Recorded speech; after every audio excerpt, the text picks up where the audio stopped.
হাতিটা খা। একটা লোক হাতি খেতে পারবে টাকা আছে বলে? না। কেউ যদি বলে আমি 1 কোটি টাকা পেয়েছি লটারিতে, প্রত্যেক দিন সকাল আর সন্ধ্যা খাসির মাংস খাবো, সেই মালটা 3 দিন পরে পটল তুলে দেবে। কেন জানেন?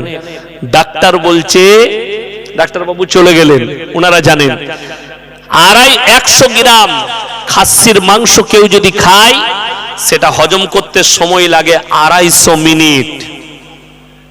কত বললাম? 250 মিনিট। রাতে খেলেন আবার 250, 500 মিনিট। আবার সকালে রুটির সাথে খেলেন 750 মিনিট দিয়ে যখন 1000 মিনিট হয়ে যাবে আর পূরণ হবে না, তখন ধাক কি হলো বলে মরে গেছে, হার্ট অ্যাটাক, নিতে পারে না। তাইলে মানুষ খেয়ে মরে, না খেয়ে মরে না। রুজির মালিক আল্লাহ, এটা যাদের বিশ্বাস নেই, আপনি তো 100 গ্রাম চালের ভাত খান। আচ্ছা বলুন তো, সকালবেলায় ফজরের নামাজ পড়ে আপনি যদি বইয়ের গলায় হাত রেখে যে চলো 12টায় উঠে ভাত খেয়ে নেবো, আল্লাহ খাইয়ে দিবে, একবার আবার শুয়ে পড়ি, যে 12টায় উঠে যদি হাঁড়ি খুলে দেখেন যে ভাত আছে, ভাত পাবেন? কি করতে হবে?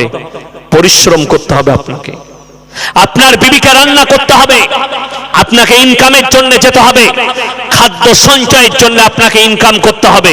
আল্লাহর কসম, ফজরের নামাজ পড়ে একবার গাছতলায় বসে দেখুন, গাছে একটা পাখি বসে থাকে, না তাকে ইনকাম করতে হয়, না তাকে রান্না বান্না করতে হয়, আল্লাহ তাকে বিনা পরিশ্রমে রুজি দেয়। বৈজ্ঞানিকরা বলছেন পৃথিবীর